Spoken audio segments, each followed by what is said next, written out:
Osun was used to being looked at in awe, lasciviously, curiously. Instinctively, she knew when eyes were drawing across her, trying to figure out what they could from her figure. Chin slightly raised, arms and legs lean and athletic, and wide hips that swayed and exuded a femininity so innate it refused to be contained. To some, it was a call they felt they had to respond to. To others, a declarative statement of power, something to fear, revere. As a competitive swimmer at IFA Academy, she had an intrinsic allure that followed her as she flew into the air before diving into the pool. Prize-winning, majestic, her limbs flew through chemicalized water as if it were the sea itself, and she was the current itself, the energy itself, the gravity from the moon itself. She transformed the pool into a sun-dappled lake. Though she moved with incisive swiftness, she made her preternatural ability look breezy. It was casual magnificence. She pushed and pulled as if she were conjuring power from the water. Those who watched often mused that it seemed as if the water only existed to propel her. Osun was accustomed to being a spectacle, people observing her in wonder, trying to surmise what they could from what they saw, which was why she hid as much as she could and kept as much of herself to herself as she could. Swimming was her sanctuary. It was just a shame that it necessitated an audience. During swim meet, she paid no attention to the roar from the bleachers or the superfluous commands from her coach. The coach was decorative, a symbol that represented the school's power over Osun's triumphs, as if Osun hadn't made a dry basin bloom into a lake by dancing in it at least 3 years old. In those swim meets, she focused on the sound of the water, smacking against her skin like a hand against the taut hide of a talking drum. Her swimming became a dance to a rhythm she was creating with the water. With each hip switch, a hand sliced through the water till she was no longer just a body among bodies within a false aquatic body, tiled and sterile. No, she was the body, the only body, vibrant and heavy breathing. By the time the music stopped, she was over the finish line alone. All they saw was an excellent athlete. Only she knew she was a dancer. Osun was used to being looked at and ignoring it. Most people would say that when they looked into the water, they saw themselves, but what they really saw was their reflection. Light bounced back. A reflection was just the water rejecting an unwelcome intrusion. Water was generous, but mostly it wanted to be left alone. Come in if you want, drink if you want, and don't peer in without engaging. However, when Osun's gaze met the waves, she really saw herself. Her hair was soft, dark, and roiling with thick coils swelling around her face like a towering tide. Her face held deep, striking eyes that tilted inward slightly, as if too heavy to stay steady. They carried too much. They carried the whole universe and were fathomless like the ocean. Her skin was as deep and smooth as a vast lake, its sparkling surface harboring an unfathomable depth beneath, a whole world beneath. The water beckoned her in as kin. She was a highborn, unknowable, untouchable, and unable to be contained. One could enjoy but never possess, experience but not capture. But Osun felt captured by the gaze on her now. It was all-consuming and sank through her skin.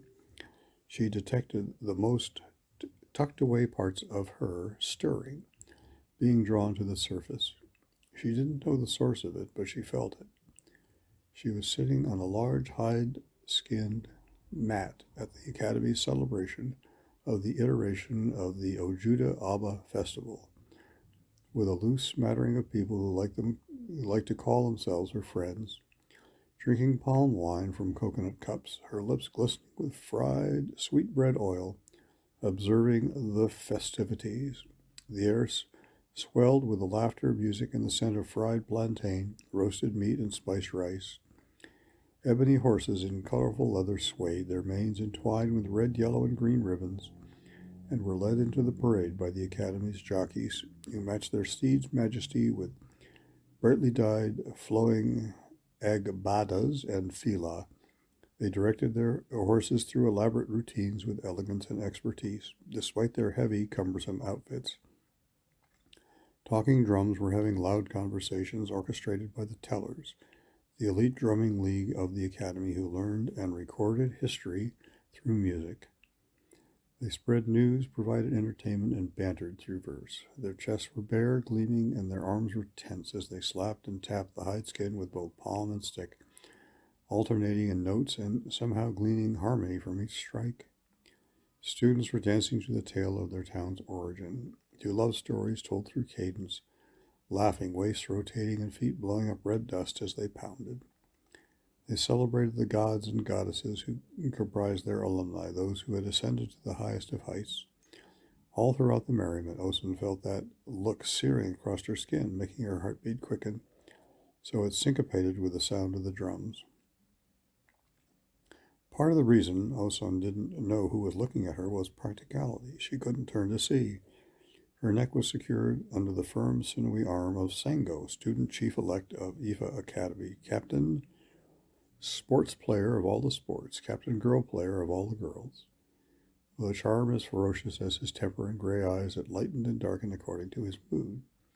It was a known fact within the academy and within the county that Osun was the only one who could calm him when he thundered over some perceived disrespect or when someone dared to question his innate authority.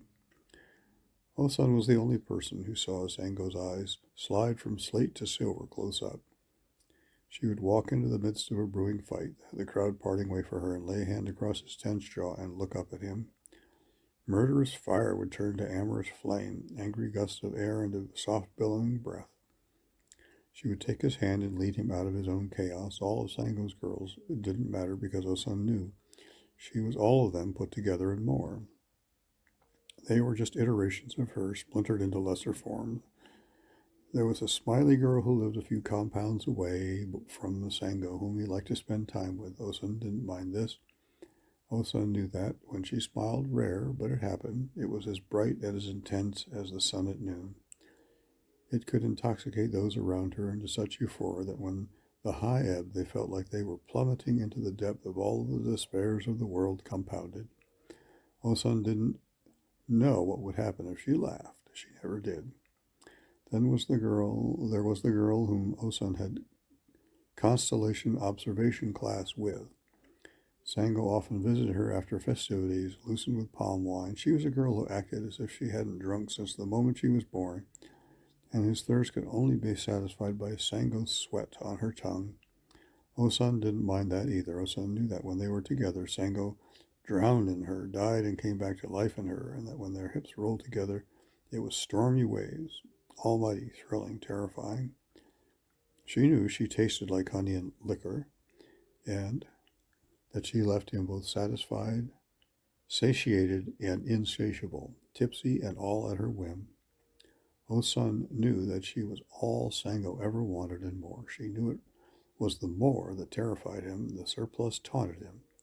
She knew that sometimes having everything you desire can make you question your own worthiness.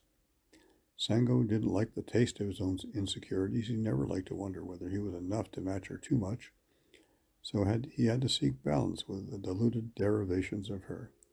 She was fine with all of this until the week before, 6 days before the Ajudi Oba festival, at her sister Yamoja's Earth Journey celebration. The party was thrown at their compound, and Osun had ventured out into the surrounding forest for a break. She admired her sister, who descended from the school a year ago, but she often found her presence overbearing.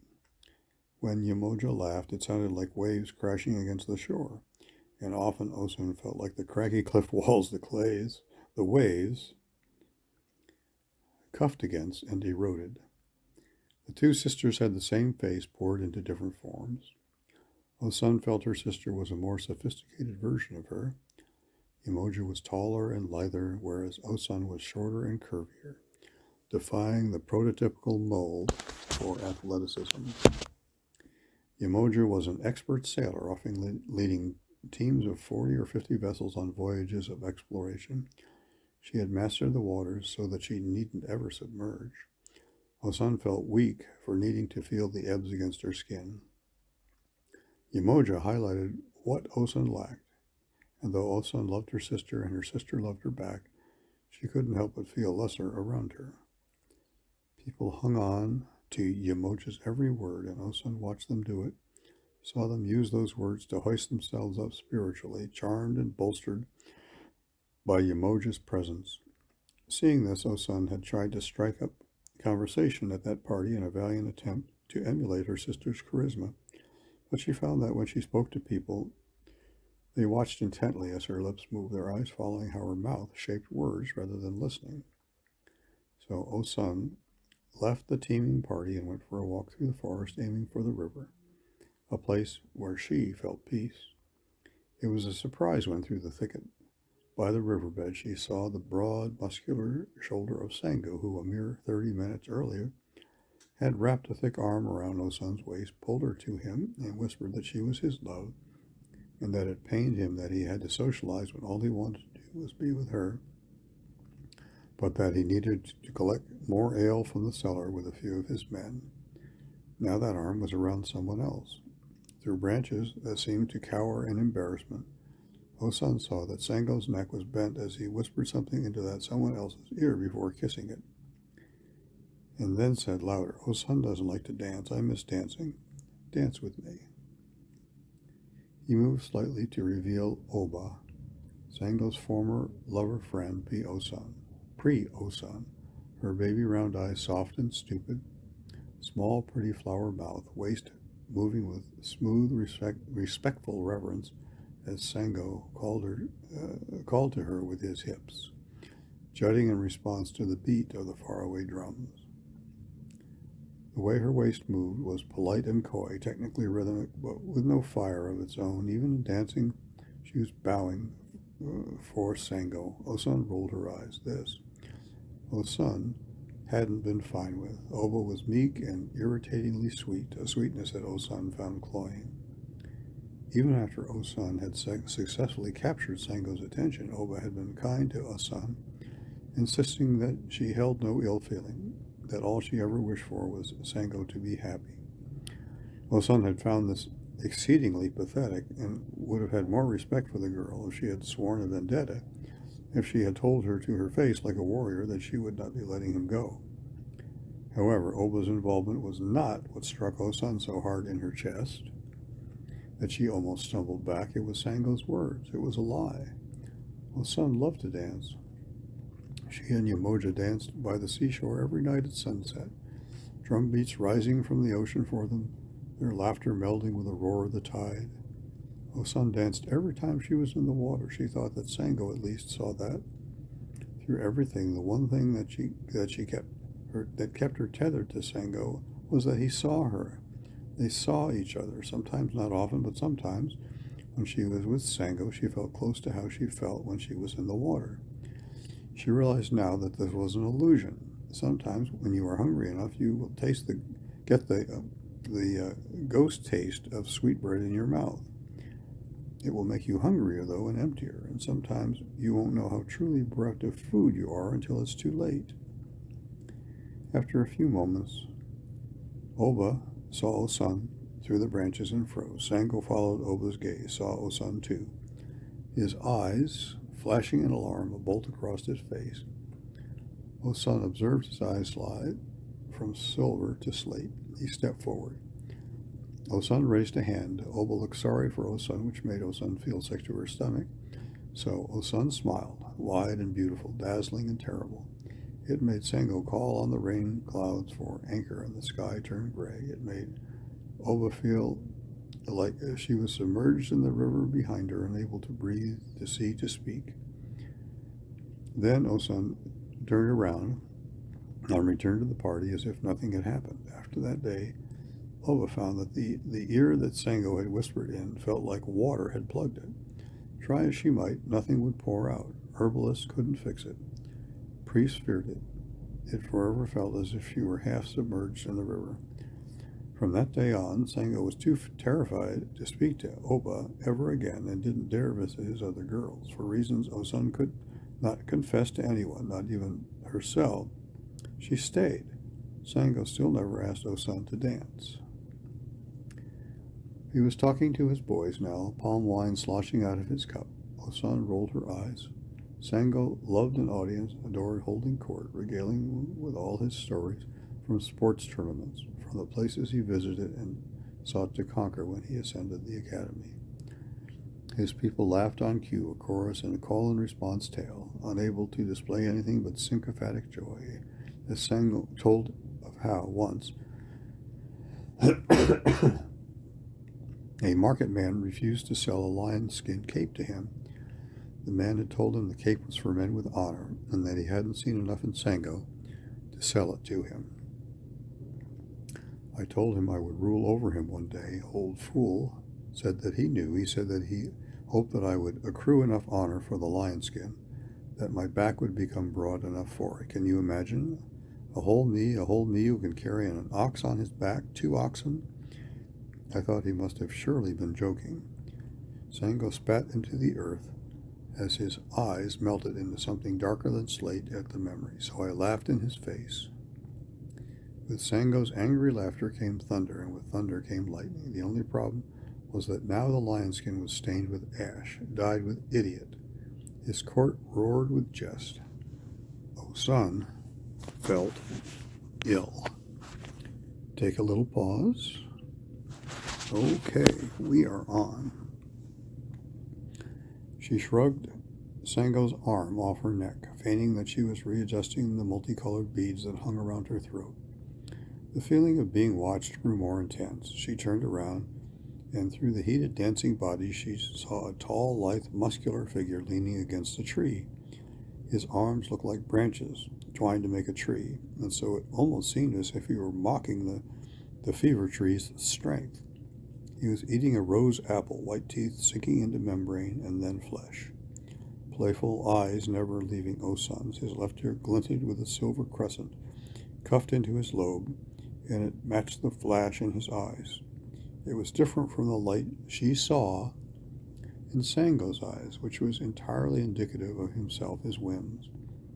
Sango's eyes flashed lightning when he was in the mood to drown in her, but he never asked her if he ever made her catch fire.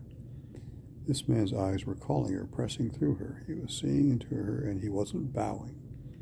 He had 3 striking scars across his muscular chest. On the left side, welts she immediately wanted to run her fingers across. He smiled at her as if he knew. She turned back around, alarmed. She pinched her sister next to her and drew her away from the conversation she was engaged in. Yamoja was Osun's closest friend, in that she was her only friend, bound by blood and bonded through water. Turn around slowly, like you're looking for someone. Do you know who that tall new boy is? Osun said boy to calm herself, to allow herself to feel some semblance of control over this man whose gaze was making carefully compacted parts of her stretch and bloom into their fullness. Yamoja blinked twice, thrice, startled that Osun was talking to her casually about things that regular sisters talked about casually. Yamoja's baby sister was extraordinarily beautiful and extraordinarily beautifully strange. Once they were on the benches in the school field watching Sango and his boys defeat another county, Osun's eyes had glazed over and she had said, "Did you know that thunderstorms don't always produce rain? It's a shame because the rivers hear the thunder and see the lightning, expect to be filled up, only to end up in disappointed. Dry thunderstorms are just a show-off, scaring birds and burning trees while the river pants, forgetting that the river helps feed the clouds that thunderstorms are created from." Her eyes never left the sports field as she spoke. Soon after, Sango scored the winning goal. Yamoja rarely knew what Osun was talking about. She often nodded and smiled when Osun uttered things like this, knowing that anything she replied would only ever make Osun's eyes shadow in impatience, would cause her to retreat quickly again when her cerebral soulfulness wasn't matched. Yermola was of the ocean as Osun was of the river, but Yamoja was earthy, practical, tethered to the things of this world, tied to the unanointed peoples, so she could relate to them, mother them. Her younger sister had the freedom to stay connected to the heavens, to allow her psyche to dwell outside this realm. Yamoja was the root, and Osun was the blossom, forever reaching for the sky. And so Yamoja pretended to understand what Osun was saying, and Osun pretended that she was understood. It was a sweet kindness they shared that benefited them both. But Yamoja understood Osun clearly now and was pleased. Osun needed more than Sango. Sango would rather make himself feel bigger with women less powerful than Osun instead of elevating himself. Yamoja did as she was told, turned around casually, and when she turned back to Osun, her smile was gleeful. Ah, that's Erinal.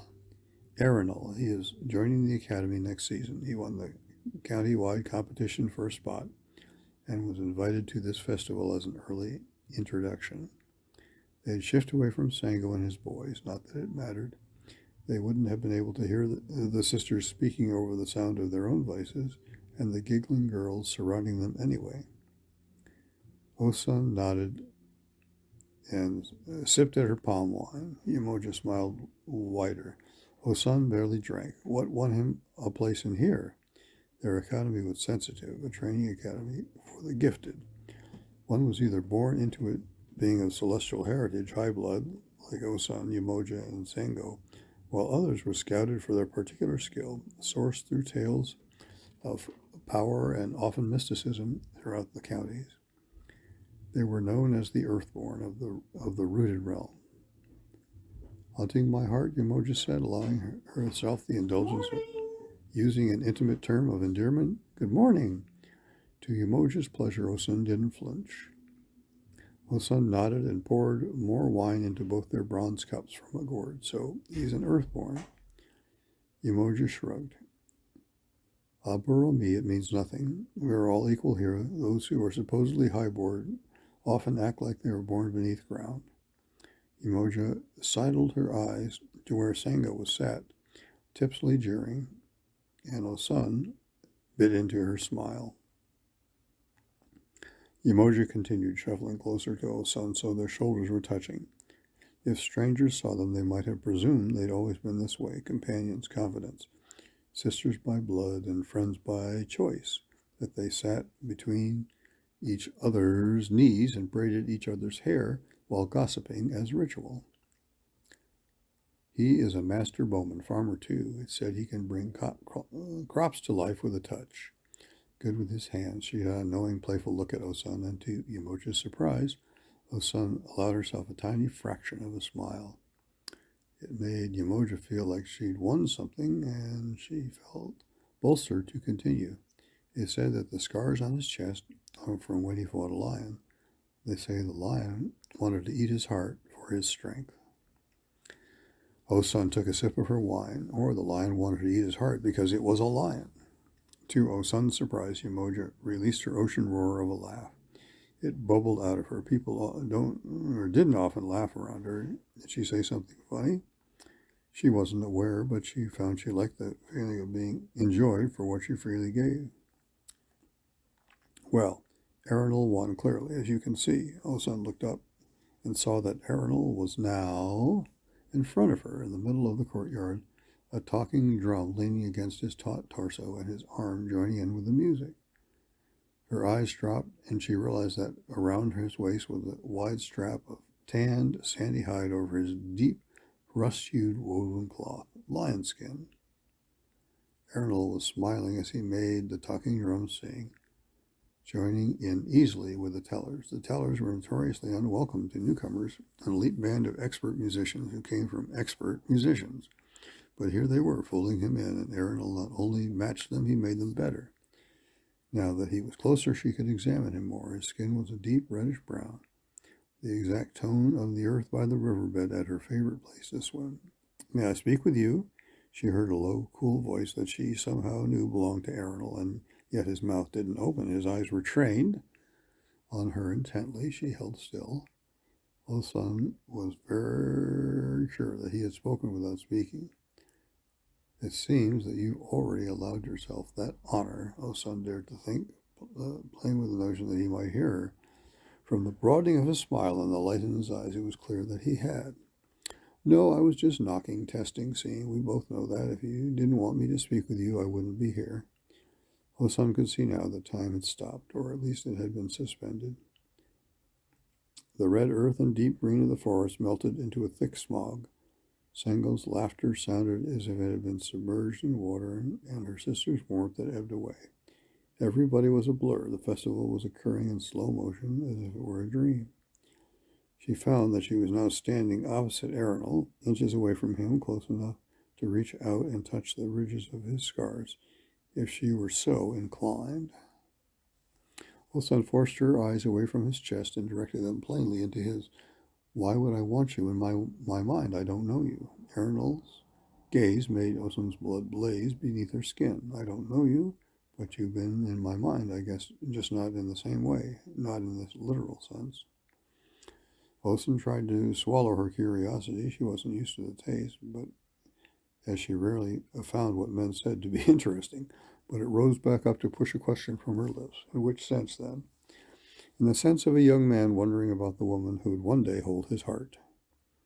Osun found it in her to roll her eyes, to conjure the semblance of dismissal, despite the fact that every cell in her body thrummed with the knowledge that this man wasn't speaking with regular flattery.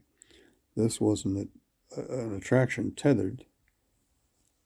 This was not an attraction tethered to how her being in his possession would make him feel. He spoke plainly of her power over him, and he didn't cower, didn't puff up his chest to overcompensate. And how do you know that's me? Arenal shrugged in a matter-of-fact manner. How do crows know when an earthquake is about to happen? Osun raised a brow. So you sensed your destruction. Arenal laughed, eyes glinting. I sensed my world about to shift.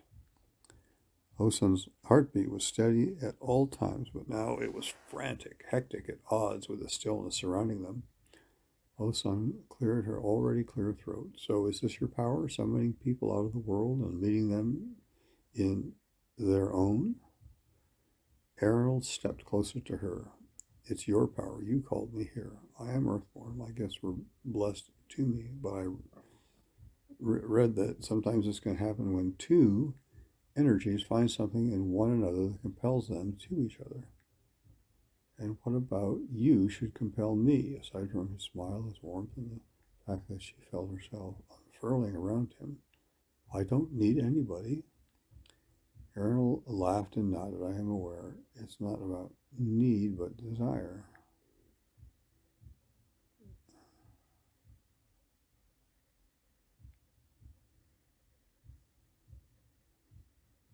Osun swallowed. What I desire is to know why a strange boy was staring at me from afar. I want to know what made him lose himself to be so bold as to look at Sango's beloved so openly. Arenal shrugged. I didn't lose myself. I found myself. Whether or not you are Sango's beloved is of no consequence to me. You are not in his possession. It's a lie he believes to make himself feel better about himself. I wasn't looking at Sango's beloved. I was looking at you. Osun held still for a moment and regarded him, feeling something swell within her, something visceral that pushed her to carry through with her inclination to allow a finger to sweep against the lines across his skin, transgressing the lines she drew for herself, rules that disallowed anyone to see her innermost desires. As she touched the scars left by a jealous beast, the long, healed, and sealed gashes shimmered beneath her touch, glowing bright and amber. Arenal watched her, his eyes veered from playful to serious, as he reached to tilt her chin so that her gaze met his unabashedly, nakedly. What do you want, Osun? Osun opened her mouth, but found that her words got stuck. What? Osun hadn't wanted in a long time. She was obliged to hone her gifts, obliged to represent the Academy. In many ways, she felt obliged to be with Sango, representing the highest of the highborn. But Osun couldn't remember the last time someone asked her what she actually wanted. People sought to touch without acknowledging her desire to be caressed, to consume without realizing her craving to just be held. They looked but never saw. Arenal looked at her intently as if he were seeing her more. He smiled, and it rippled sunlight through her. Oh, sun, oh, sun, oh, sun. Froze. Was he singing? His mouth was moving, and he seemed to be starting a chorus with her name, beating the drum, looking her in the eye. The world rushed back into sharp focus, the sound flooding back into Osun's ears with almost painful clarity, just in time for her to hear Sango's conversation draw to a complete halt. Did he just say your name? Sango's voice was incredulous. Yes, he did. Yamoja responded smugly on the opposite side of Osun. As Osun forced herself to quickly acclimatize to the world around her, her conversation with Arenal hadn't been more than a split second in the temporal sphere, but her whole body felt more alive than it ever had. And everything around her seemed more vivid, clear. Osun felt more of herself brought forth to the rooted realm. She felt more of herself in general. Arenal's singing was a bold move. Nobody sang but the tellers. To sing, you had to be elected by them or appeal to them in front of an audience.